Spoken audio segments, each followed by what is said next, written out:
नमस्कार मित्रों, मैं ममता बाजपेयी भोपाल से। आज मैं ये नहीं कहूँगी कि मेरी हरी भरी छत पर आपका स्वागत है, क्योंकि मैं छत पर हूँ ही नहीं। और ये वीडियो मैं घर के अंदर बैठकर बना रही हूँ। कारण ये है कि छत पर बहुत बारिश हो रही है और मैंने आपसे वादा किया था कि मैं संडे को आपके प्रश्नों के उत्तर दूंगी। तो बस मैं आपके प्रश्नों के उत्तर देने के लिए हाजिर हूँ। मैं फटाफट कुछ प्रश्न लेती हूँ और उनके उत्तर देती हूँ। तो सबसे पहला जो प्रश्न आया है वो बहुत लोगों का आया है कि उनकी पौध गल जाती है। अभी सितंबर चल रहा है, इस समय हम टमाटर, मिर्च, बैंगन, गोभी, पत्ता गोभी, फूल गोभी, इस सभी की पौध डाल रहे हैं। और हाँ, ये सच है, एक दो बार मेरे साथ भी हुआ है कि जब हम पौध लगाते हैं तो वो अच्छी ग्रो करती है, लेकिन वो एक एक दो दो इंच की होके गल के खराब हो जाती, खत्म हो जाती है, यहाँ तक कि पूरी की पूरी भी खत्म हो जाती है।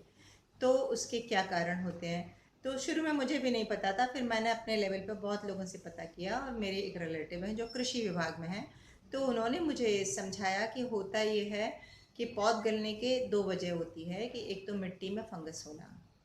अगर मिट्टी में फंगस है तो वो पौध की जड़ों को गला देती है। तो उसके लिए हमने कोशिश की कि हम मिट्टी की जगह कोकोपीट और वर्मी कंपोस्ट लें और उसमें बोएं। लेकिन कई बार ये हुआ कि उसमें भी पौध गली।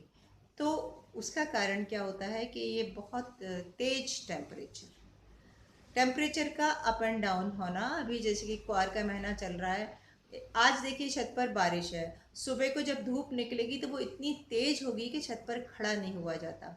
हालांकि हम पौध को शेड में रखते हैं, लेकिन उसको जो अनुकूल तापमान है अगर वो नहीं मिलेगा तो पौध सर्वाइव नहीं होगी। और यही एक बड़ी वजह है कि गवर्नमेंट ने बड़े बड़े पॉली हाउस में पौध तैयार करके बेचने का पूरा प्लान बना रखा है। हमारे भोपाल में एक नर्सरी है जहाँ ये पूरे बड़े पैमाने पे पौध तैयार होती है। मैं वहाँ से एक आध बार लाई हूँ। वो किसानों को ट्रे की ट्रे बेचते हैं।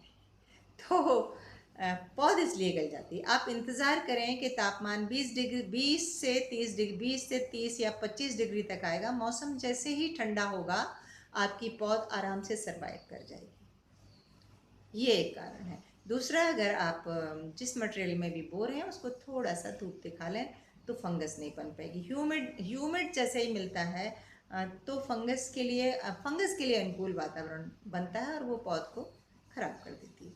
दूसरा प्रश्न लेते हैं। किसी ने मुझसे कहा कोकोपीट के बदले रेत ले सकते हैं। तो नहीं, रेत तो भुरभुरा ज़रूर करती है लेकिन वज़नदार होती है और मॉइस्चर भी इतना होल्ड नहीं करती। कोकोपीट मॉइस्चर होल्ड करता है और कोकोपीट मिट्टी को हल्का बनाता है। हम अगर कंटेनर गार्डनिंग कर रहे हैं तो गमले हल्के होते हैं और मॉइस्चर को रोक के रखते हैं। तो उसकी जगह हम बुरादा ले सकते हैं, लेकिन रेत नहीं ले सकते। इसके बाद अगला प्रश्न है, किसी ने कहा हम कंपोस्ट ही डाल रहे हैं, साथ में गोबर की खाद भी डाल दें। तो इतना सारा सब साथ में क्यों डालना है? पौधे को अपच हो जाएगी। कंपोस्ट टी क्या है? लिक्विड फॉर्म में कंपोस्ट है। अगर आप मुट्ठी भर कंपोस्ट डाल रहे हैं, आपके गमले में जगह है और अगर आपकी क्यारी है और आप कंपोस्ट डाल रहे हैं, तो फिर कंपोस्ट टी की ज़रूरत नहीं रहती। सपोज कि इंडोर प्लांट्स हैं, इनमें जगह नहीं है, या कि आपका गमला फुल है उसमें जगह नहीं है, तो आप और तुरंत क्विक जो रिएक्शन चाहिए, तुरंत भोजन चाहिए, तो जो लिक्विड मैन्योर है वो तुरंत असर करती है। तो आप अगर लिक्विड मैन्योर डाल रहे हैं तो साथ में वो नहीं डालें। आप 6 दिन के गैप के बाद कंपोस्ट खाद डालें या वर्मी कंपोस्ट डालें, कोई भी एक डालें। बहुत सारा मिला के डालने से, ज़्यादा खाद से भी पौधा खराब हो जाता है, संतुलित ही डालना है। तीसरा प्रश्न है कि लौकी के बीज चाहिए सबको।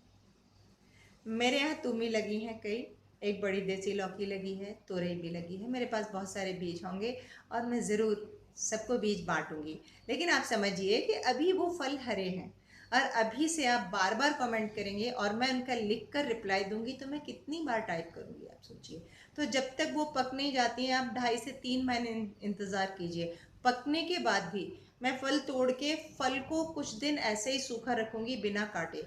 फिर जब वो फल कटेंगे तब उनका मैं वीडियो शेयर करूंगी। उनके नीचे होल करके मैं उन्हें आर्ट पीस बनाने वाली हूँ और वो आर्ट पीस मेरे हस्बैंड बनाते हैं, तो वो हम मिलके करेंगे।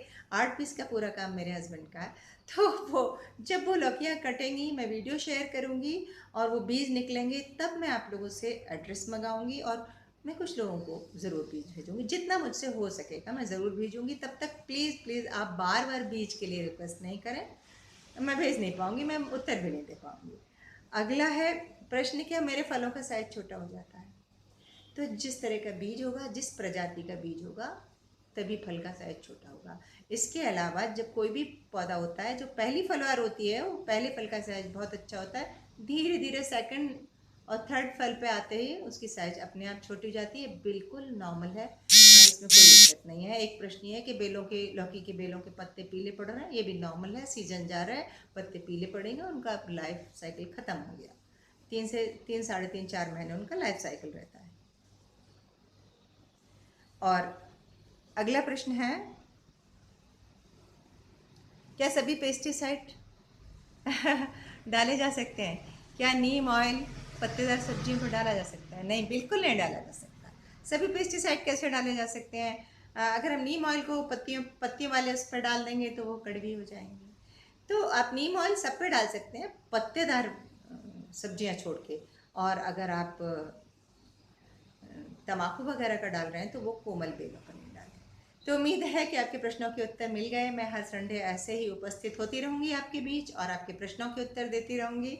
तब तक के लिए शुक्रिया, आभार। वीडियो अच्छा लगा हो तो लाइक करें, शेयर करें। मिलते हैं अगले वीडियो में। नमस्कार।